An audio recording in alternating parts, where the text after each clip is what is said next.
Hemos estado viendo el libro de la epístola del apóstol Pablo a los romanos.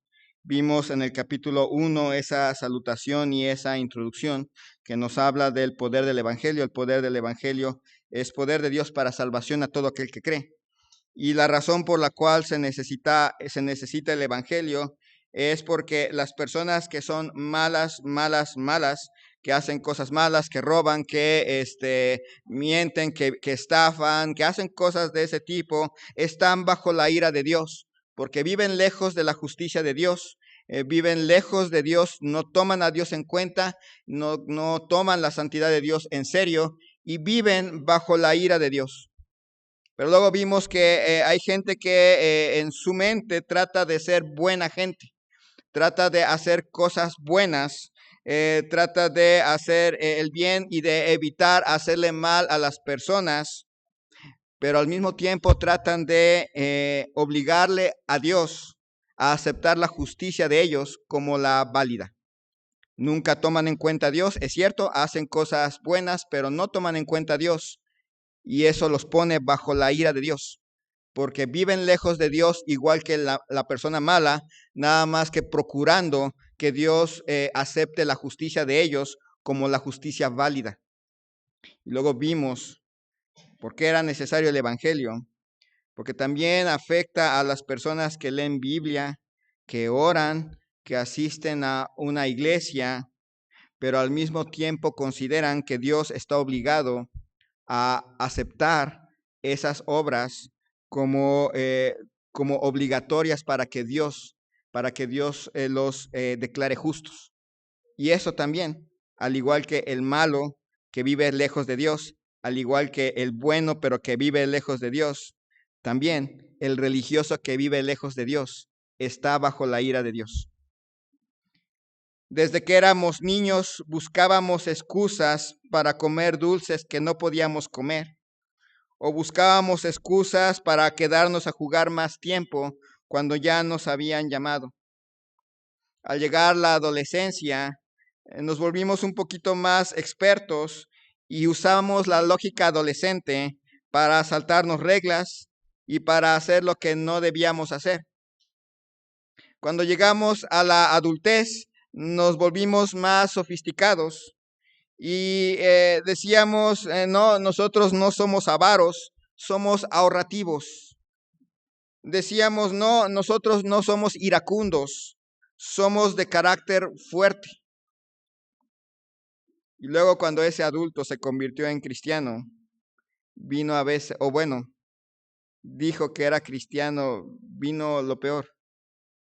Es que ya soy salvo porque hice una oración.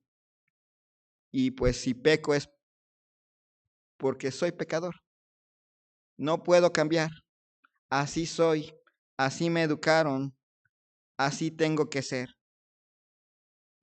En esta mañana, en el texto que vamos a ver, mi propósito es que quede claro que propone la doctrina de la salvación por gracia para que si alguien aquí no es salvo, lo sea lo más pronto posible. Pero para aquellos que ya siguen a nuestro Señor Jesucristo, se afirmen en lo que enseña realmente la gracia.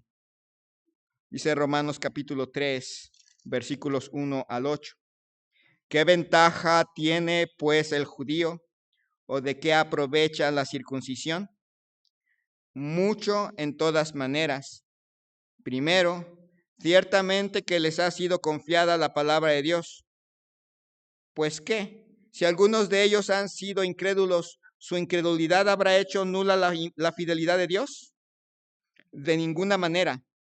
Antes bien sea Dios veraz y todo hombre mentiroso, como está escrito, para que seas justificado en tus palabras y venzas cuando fueres juzgado.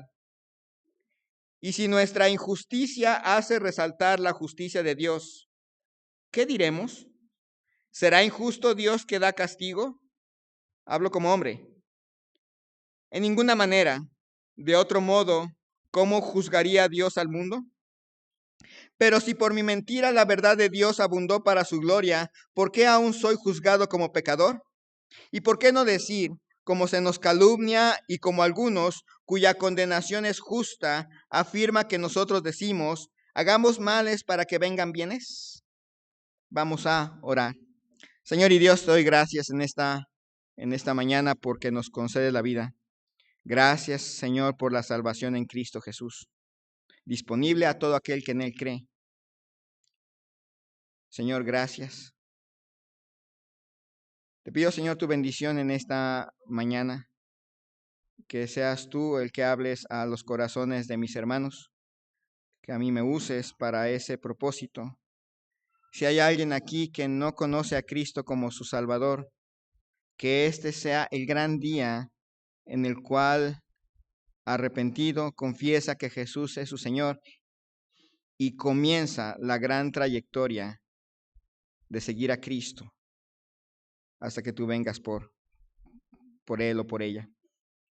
Para los que ya te seguimos, confesamos con nuestra boca que tú eres nuestro Señor y vivimos esa confesión. Señor, que tú nos afirmes en la fe, nos recuerdes, Señor, lo que hemos creído. Te pido, Señor, tu bendición en esta mañana, en el nombre de Cristo Jesús. Amén. Dice versículos 1 y 2, ¿qué ventaja tiene pues el judío o qué aprovecha la circuncisión? Mucho en todas maneras. Primero, ciertamente que les ha sido confiada la palabra de Dios. Vimos en la discusión que tenía Pablo anteriormente el hecho de que que en realidad ser judío no daba la ventaja de ir al cielo. El hecho de ser simplemente de esa nacionalidad no hacía una diferencia si no había un arrepentimiento genuino. Y algún judío que haya escuchado esto podría haberse sentido ofendido, pensando que Pablo menospreciaba a los judíos, que Pablo menospreciaba toda la herencia que como pueblo habían logrado mantener durante siglos. Y podrían sentirse ofendidos y decir, bueno, ¿y entonces qué ventaja tiene el pertenecer al pueblo de Israel? ¿O qué ventaja tiene haber practicado los ritos desde pequeño? Pero Pablo les dice, no. Desde todos los puntos de vista, ser judío tenía y tiene una ventaja. Parece que va a hacer una lista, primero, y ya no vemos, y segundo y tercero, nada más dice primero. Pero básicamente lo que dice, desde cualquier punto de vista, el judío tiene una ventaja. Recibieron la revelación de Dios. Ellos como pueblo en ese momento habían recibido ya lo que hoy conocemos como el Antiguo Testamento, pero que ellos conocían como las Escrituras. Y ellos habían conocido, habían recibido la revelación de los pensamientos de Dios a través de las Escrituras. Una de las características de nuestro Dios es que a nuestro Dios le gusta hablar. Él habla. Habló a los profetas, habló a Abraham, habló a David, y en ese sentir de hablar, dejó que su palabra, dejó que lo que él hablaba quedara plasmado en un libro. Qué gran bendición. Quedó plasmado en un libro. Y no solamente quedó plasmado en un libro, en ese sentir de hablar, permitió que se tradujera al español, al francés, al inglés, al italiano y a toda lengua en que se ha traducido la Biblia. Gran ventaja del judío, tener la revelación de Dios. Pablo les dice a ese judío que pudiera sentirse ofendido y decir, entonces el ser judío no sirvió para nada. Y Pablo le dice, no, sí sirvió para algo. Tenías la Biblia. Dios te habló. Dios habló a tu pueblo, a mi pueblo, porque también él es judío. Dios habló a nuestro pueblo y nos dejó sus pensamientos escritos. ¿Se acuerdan que el ausente está protegido? Aquí no hay judíos. Pero hablo a la comunidad de esta congregación. ¿Qué ventaja tiene venir a la iglesia y leer la Biblia? Sí, es ventaja. Es una bendición. Venir a la iglesia y venir a esta iglesia es una bendición. No, es cierto, no confiere el hecho de venir a la iglesia, el hecho de escuchar una predicación, el hecho de leer la Biblia, no confiere esa ventaja para ir al cielo, pero son las grandes oportunidades que Dios le da a alguien a creer en Cristo a través de las Escrituras. Vale la pena venir a la iglesia. ¿No sabe usted en qué momento Dios le va a hablar? A través de las Escrituras. Sí vale la pena.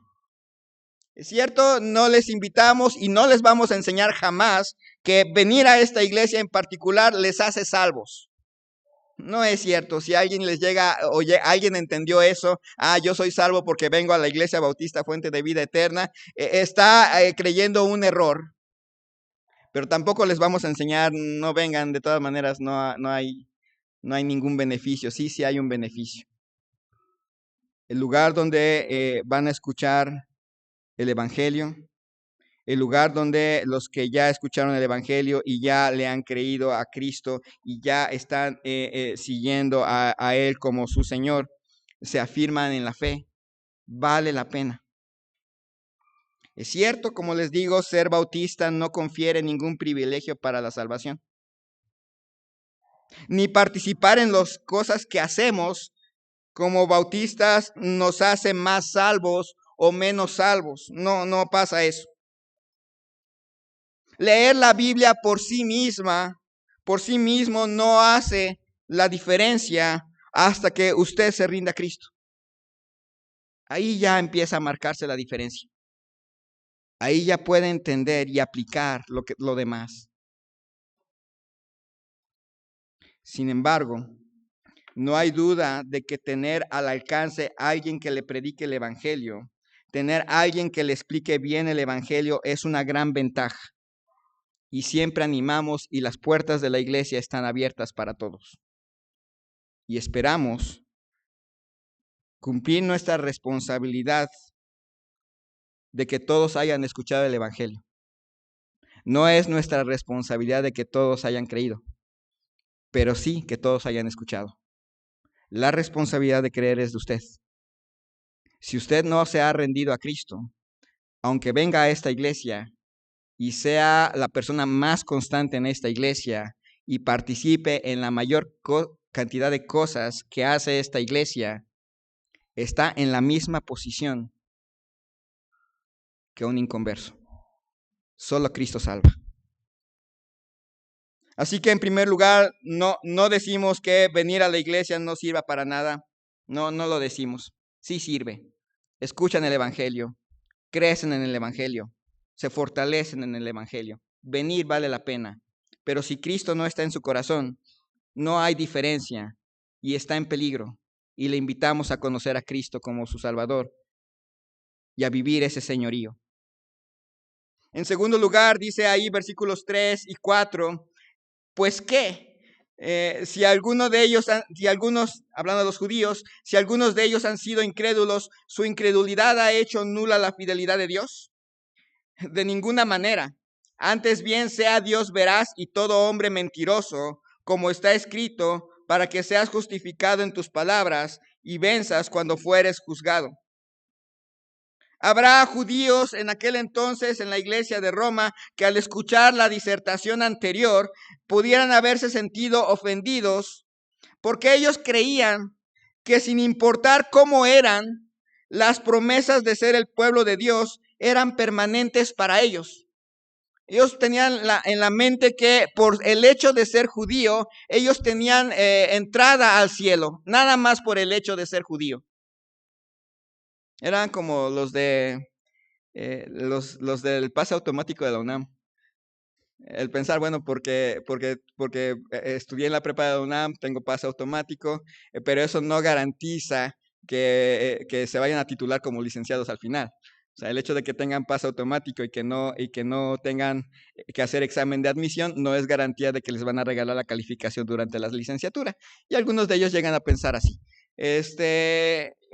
Y algunas personas, ¿se acuerdan que vimos la semana pasada? Tenían esa idea, esa creencia de que ahí en la entrada a la presencia de Dios estaba Abraham. Estaba Abraham ahí en la entrada y llegaba un judío y no importa que fuera el judío más malo. El hecho de que era judío, Abraham tomaba nota y lo hacía entrar porque era judío. Ellos creían que por ser judío, las promesas de ser el pueblo de Dios eran permanentemente para ellos. Y los judíos acusaban a Pablo de enseñar que Dios era infiel por no cumplir sus promesas para con Israel. El hecho de que Pablo les insistiera que tienen que convertirse, que tienen que creer en el Mesías, decía, bueno, es que nosotros somos judíos, no necesitamos creer en Jesús. No lo necesitamos porque somos judíos y tenemos el pase. Y ahora tú nos estás diciendo que tenemos que creer en Jesús para poder tener pase. Eso significa que entonces Dios no es fiel porque nos han enseñado que las promesas de Dios son permanentes por el hecho de ser judío. Entonces me estás enseñando que Dios es infiel. Y Pablo le dice, de ningún modo estoy enseñando eso. Dice ahí, de ninguna manera. Antes bien sea Dios veraz y todo hombre mentiroso, como está escrito, para que seas justificado en tus palabras y venzas cuando fueres juzgado.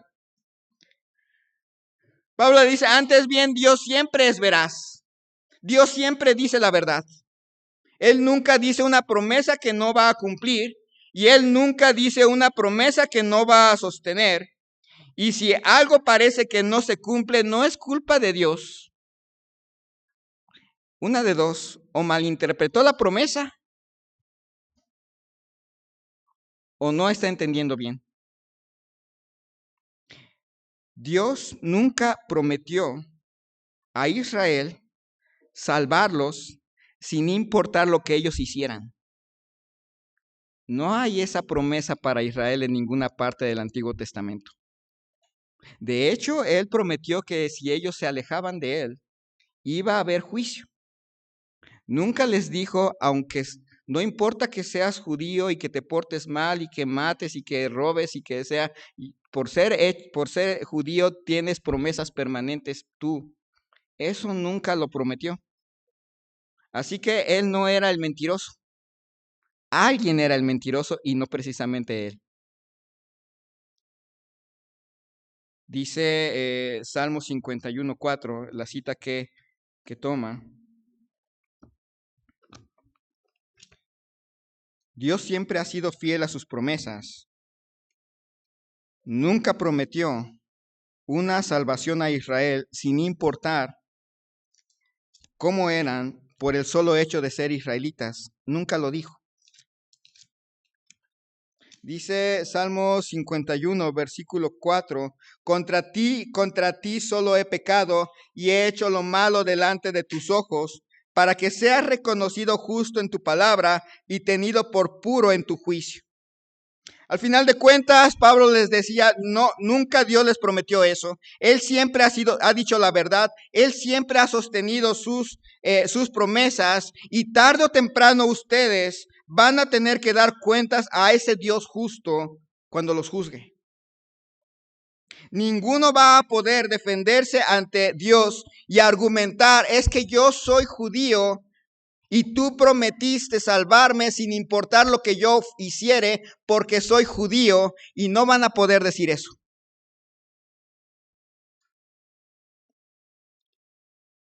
Obviamente, el ausente está protegido. Para todos nosotros, no. Nosotros no decimos que las promesas de Dios de salvación segura sea para cualquier persona sin importar lo que haga después. Nunca lo hemos enseñado y no lo enseñamos. Nosotros no enseñamos que si usted recibe a Cristo, no importa lo que haga después como cristiano, usted va a ir al cielo. No lo enseñamos.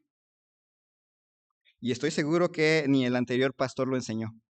Si usted entendió eso, usted entendió mal. Si usted le enseña si alguien aquí enseña a sus hijos que usted puede ser, que tú puedes ser salvo sin importar lo que hagas, nada más con que recibas a Cristo, lo está enviando al infierno.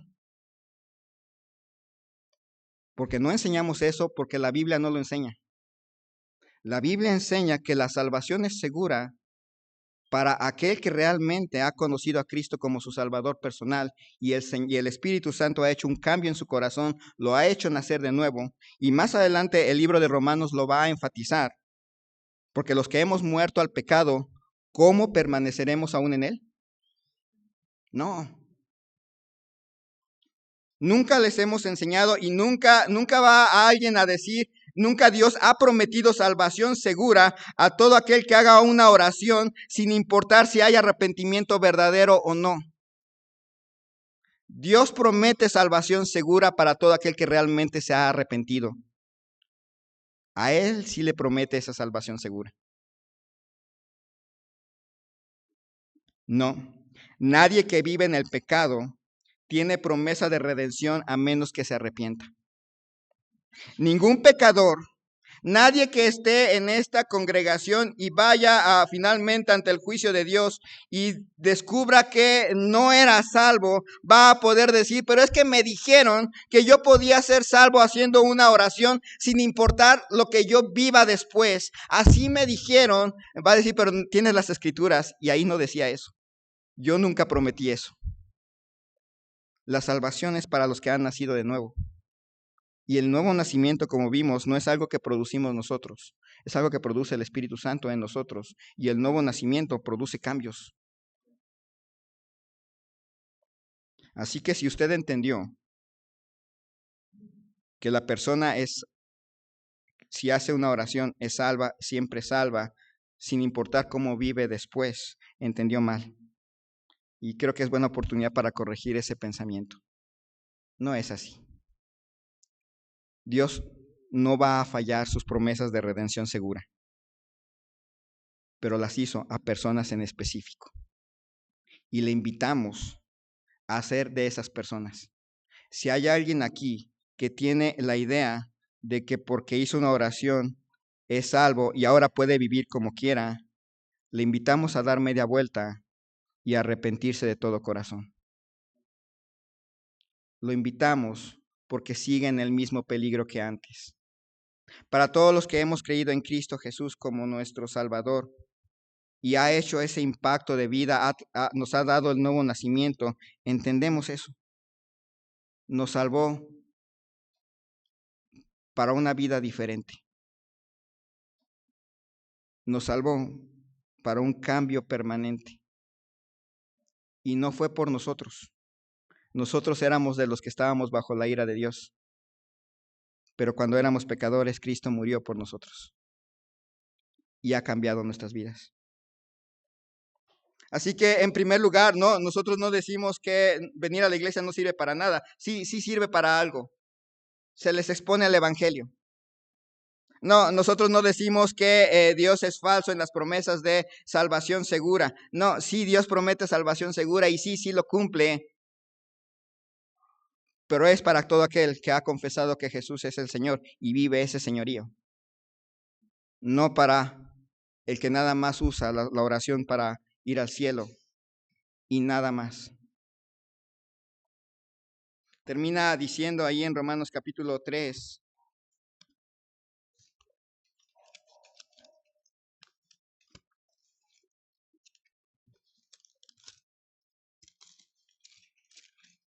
Versículos 5 al 8. Y si nuestra injusticia hace resaltar la justicia de Dios, ¿qué diremos? ¿Será injusto Dios que da castigo? Hablo como hombre. En ninguna manera. De otro modo, ¿cómo juzgaría Dios al mundo? Pero si por mi mentira la verdad de Dios abundó para su gloria, ¿por qué aún soy juzgado como pecador? ¿Y por qué no decir, como se nos calumnia y como algunos cuya condenación es justa, afirma que nosotros decimos, hagamos males para que vengan bienes? No, nosotros no decimos que la gracia es un pase para pecar. Nunca lo hemos enseñado y no lo enseñaremos. Algunos judíos de aquella época decían que la doctrina de salvación por gracia hace que parezca que se enseña que la injusticia del hombre sirve para resaltar la justicia de Dios y su gracia. Dice ahí en versículo 5, y si nuestra injusticia hace resaltar la justicia de Dios, ¿qué diremos? ¿Será injusto Dios que da el castigo? Y hace ese paréntesis, hablo como piensan los hombres comunes. Porque a veces en esa época los judíos, recuerden, especialmente los fariseos, ellos tenían una enorme cantidad de reglas para mostrarse justos ante las personas, y de repente llegó Pablo y les dijo, es que no es por ahí. Todos no logramos llegar a la perfección de Dios, necesitamos la justicia de Dios. Y alguno dirá, pero es que entonces parece como cuando hay un diamante. Ustedes han visto la venta de joyería. Si ustedes se fijan, el paquetito donde se enseña la pieza de joyería es negro. Es de un color oscuro y se pone la joyita. Y la intención es que brille la joyita al contrastarlo con el fondo negro. Y decía, es que lo que tú enseñas, le decían ellos a Pablo, lo que tú enseñas es que es que la maldad de nosotros, cuando se contrasta con la de Dios, hace que Dios parezca más justo. Entonces nuestra maldad produce un beneficio, que se vea que Dios es justo, porque si todos fuéramos justos, entonces no se podía notar el contraste. Eso decían que Pablo enseñaba. Y entonces hacían la pregunta, entonces, si mi pecado hace que la justicia de Dios resalte, ¿por qué me acusa todavía Dios? Y le contesta ahí en versículo 6, en ninguna manera, de otro modo, ¿cómo juzgaría Dios al mundo? Le contesta Pablo, de ninguna manera. Si Dios no es justo, ¿cómo podría juzgar al mundo? Y lo ha dejado bastante claro. Dios es justo.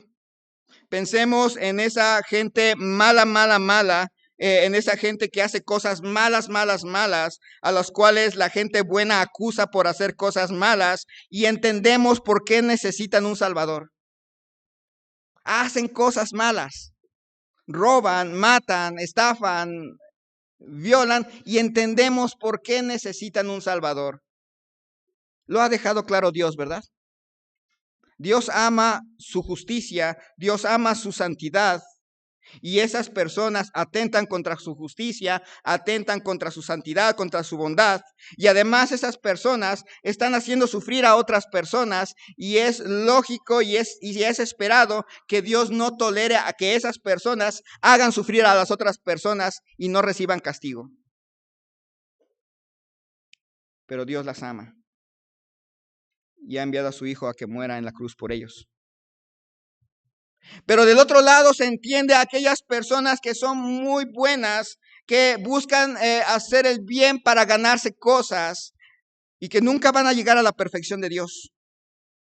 Jamás. Luego le pregunta a alguien, ¿usted ha mentido? No, yo nunca he mentido. Bingo, ahí está su primera. Si nunca había mentido, aquí está la primera. ¿Usted se ha enojado con alguien? No, nada más he sido de carácter fuerte con esas personas. ¿Usted ayuda al pobre? No, solamente soy ahorrativo porque hay que ahorrar.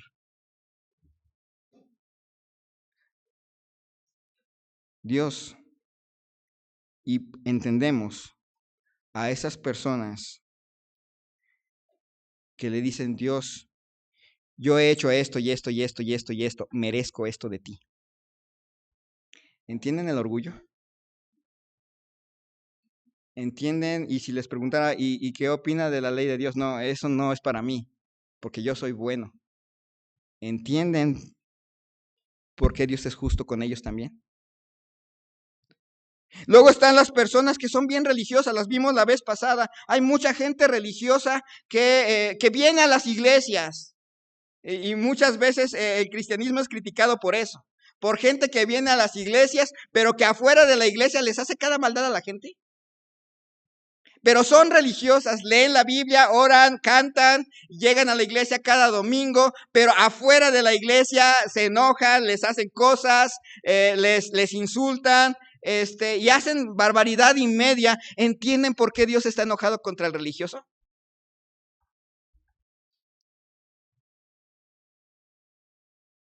No, nuestra injusticia. No podemos justificar nuestra injusticia por el hecho de que así se contrasta la justicia de Dios. No, merecemos la ira de Dios porque vivimos lejos de Dios. Sin Cristo, cada persona, mala, buena o religiosa, sin Cristo vive lejos de Dios. Pero a las tres personas Cristo las ama. Cristo vino a morir en la cruz por el malo, por el bueno sin Cristo y por el religioso. ¿Lo mostró en el Evangelio? Cuando vemos los evangelios vemos que sí. Él vino a morir por los fariseos. Él vino a morir por gente buena. Él vino a morir por el pecador.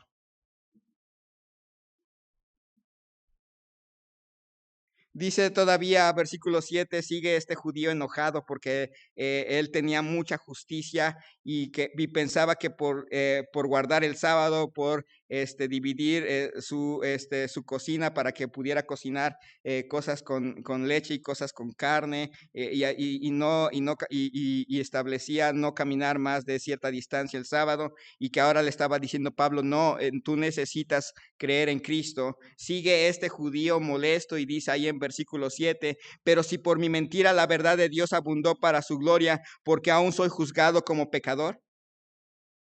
¿Por qué Dios me juzga como pecador si mi mentira realza su verdad y le da más gloria a Él? Somos muy buenos para justificar cosas, ¿verdad? Nos gusta, si ustedes se fijan, hacemos a veces eso. Hice algo malo, pero mi hermano lo hizo peor. Sí, yo rayé la mitad de la pared y estaban mis muñequitos ahí, pero mi hermano metió toda la vajilla en la taza y la lavó con el agua de la taza. Él hizo peor, mamá, porque él metió él lavó los vasos. Es más, te sirvió agua de ahí. Yo nada más rayé. A veces somos así. ¿Ya se fijaron? Eso es lo que está haciendo esta persona. Esta persona está diciendo, ¿por qué me juzga Dios si para poder contrastar entre la verdad de Dios hay que conocer la mentira? Si no hubiera mentiras en el mundo, no podríamos saber qué es verdad y qué es mentira. Nada más había verdad. Entonces, ¿por qué me juzga Dios por ser mentiroso? No, esa es una forma de justificar el pecado.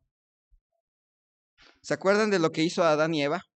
Adán, Eva y Adán, lo del fruto. Cuando baja Dios y le pregunta a Dios a Adán, ¿dónde estás tú?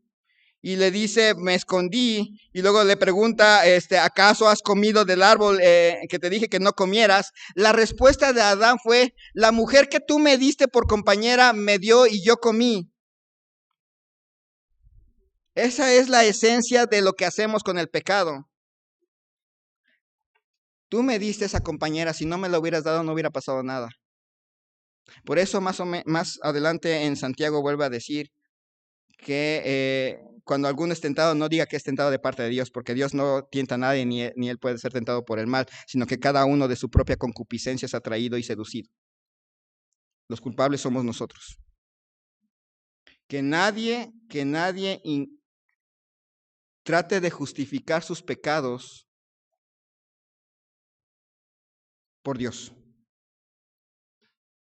Es que yo me enojé porque me hicieron enojar, las personas me hicieron enojar y yo por eso dije las 1000 palabrotas que me sabía. No fueron las personas que le hicieron enojar, fue usted que se enojó. Nada más usted. Es que yo tomé porque hacía mucho calor. ¿Y quién puso el clima? Dios. No le eche la culpa al clima, ni mucho menos a Dios. Si usted tomó es porque usted quiso tomar. No justifique el pecado, reconózcalo.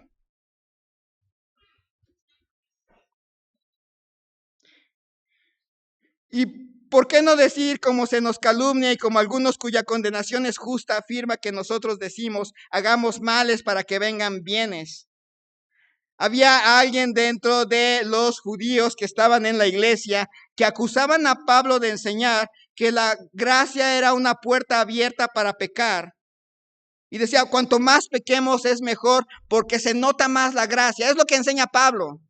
Pablo enseña que sí, que las bendiciones, que la gracia llega a pesar de lo malos que somos, siempre va a llegar gracia. Y Pablo dice, no es cierto, no estoy enseñando eso.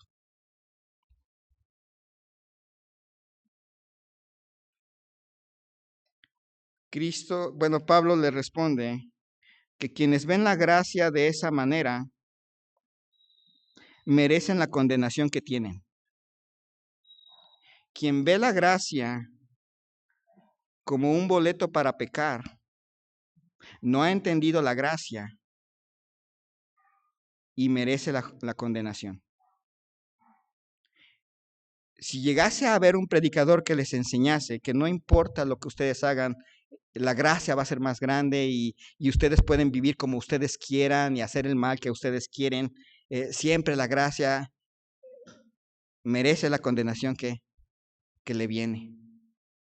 Y si hay alguien aquí que entiende, bueno, como está la gracia de Dios, entonces yo puedo robar, yo puedo mentir, yo puedo hacer lo que quiera, puedo vivir como quiera, puedo andar como quiera. De todas maneras, la gracia de Dios me ha salvado. No ha entendido lo que hace la gracia. La gracia no nos enseña a pecar. La gracia nos enseña que, siendo pecadores, merecíamos la ira de Dios, pero Cristo murió en la cruz por nosotros. Resucitó al tercer día, para que todo aquel que en él cree no se pierda, mas tenga vida eterna. Pero todo aquel que cree en él es una nueva criatura. Una nueva criatura. Y se ha convertido de los ídolos a Dios para servir al Dios vivo y verdadero. Nunca se enseñó, por ejemplo, en el caso de el hijo pródigo. No vemos al hijo pródigo regresar, recibir misericordia, recibir gracia para que el hijo pródigo regresase a su maldad. ¿Verdad que no lo vemos? Vemos que el hijo pródigo llegó para quedarse con su padre.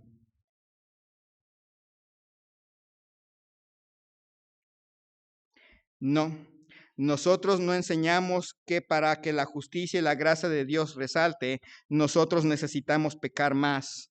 No, eso es una aberración. No lo enseñamos. No, nosotros no enseñamos que para que la justicia, nosotros no enseñamos que Dios ha dejado de ser santo y justo para poder derramar gracia. No, no lo enseñamos.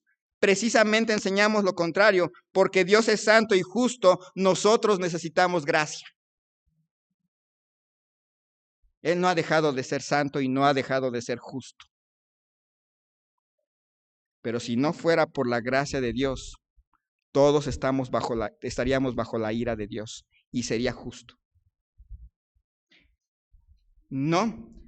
Quien entienda la gracia como la oportunidad de ir al cielo sin santidad, le recordamos que sin santidad nadie verá a Dios.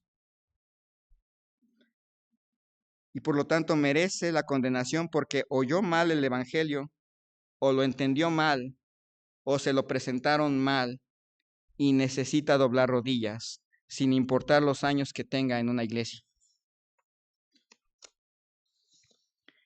Si uno se fija en la enseñanza bíblica impartida, se dará cuenta que nunca les hemos dicho que el evangelio es un boleto para pecar. Si es usted honesto, sabrá que nunca les hemos dicho eso. Si les hemos dicho que la salvación es por gracia y es por gracia, para todo pecador que se arrepiente. No hay otra forma de salvación más que en Cristo. No hay otra. Y porque Dios es santo y es justo, solamente en Cristo hay salvación. No hay otra vía. Pero para los que ya hemos conocido a Cristo, les recordamos que los que hemos muerto al pecado, ¿cómo viviremos aún en él? No, no es así. Si usted ha malentendido la gracia, es buen momento para ponerse a cuentas con Dios. Si usted realmente ha conocido a Cristo, pero no entendía bien que la gracia le llevaba a la santidad, es buen momento de decir, Señor, perdóname, no lo entendí bien. Pero si usted está aquí pensando, yo soy salvo porque hice una oración sin importar cómo es mi vida después, no le hemos enseñado eso y necesita doblar rodillas y venir en arrepentimiento porque está en peligro. Vamos a orar. Señor y Dios, te damos gracias por tus promesas seguras, por tu palabra fiel, por los actos seguros de Cristo en la cruz por nosotros. Tú eres verdadero, siempre dices la verdad, siempre cumples lo que prometes. Pero tú nunca prometiste salvación a aquel que en verdad no se ha arrepentido. Nunca dice en tu palabra que promete salvación por una oración dicha sin arrepentimiento. No. Nunca vas a decirnos algo que es mentira. El Evangelio es claro. Si hay alguien aquí que no ha conocido a Cristo como su Salvador personal, que a lo mejor ha hecho una oración y viene a la iglesia cada domingo, pero el resto de su vida no refleja que es creyente, mueve su corazón.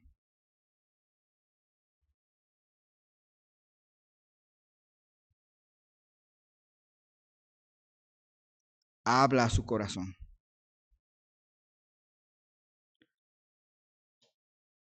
Para los que en verdad te creímos, tú transformaste nuestro corazón, tú fuiste el que nos salvaste, tú fuiste el que nos hiciste nacer de nuevo.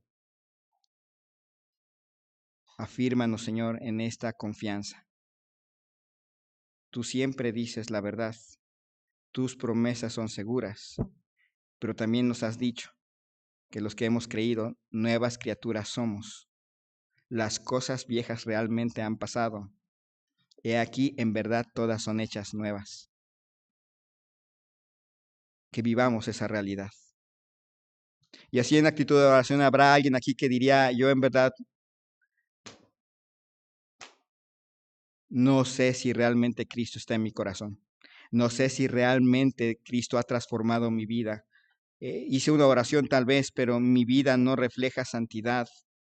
Mi vida no refleja ese camino a la santidad. No soy perfecto y se entiende que no se espera perfección de las personas, pero no es lo mismo no ser perfecto que escudarse en eso para seguir pecando. Habrá alguien aquí que diría, yo en verdad creo que necesito a Cristo como mi Salvador personal. Entiendo que necesito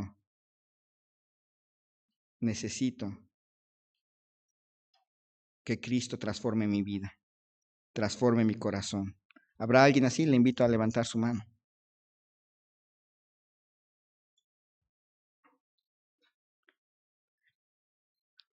Si no, el altar está abierto.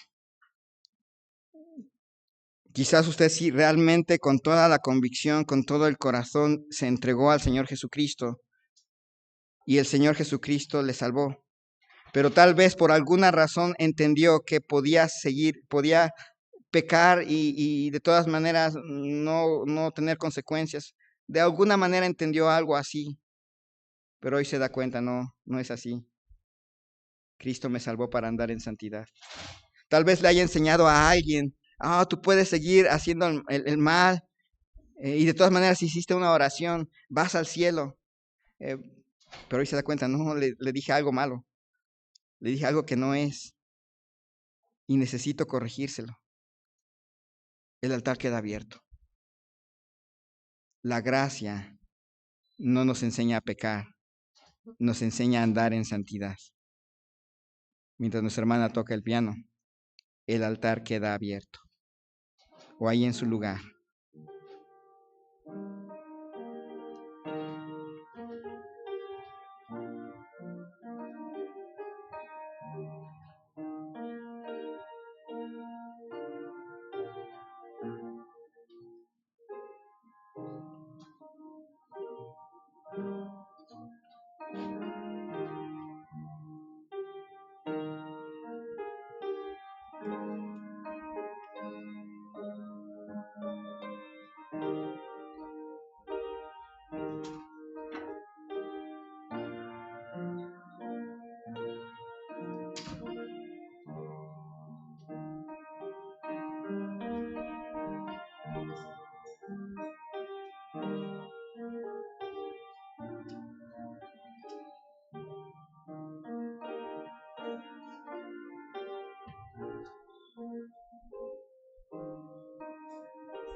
Señor y Dios, te damos gracias en este día por la salvación que tenemos en Cristo Jesús.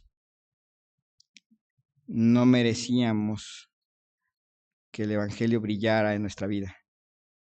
Fuiste tú, Señor, el que transformó nuestro corazón. Has sido tú el que nos vas transformando de gloria en Cristo Jesús. Nos gozamos, Señor, en obedecerte.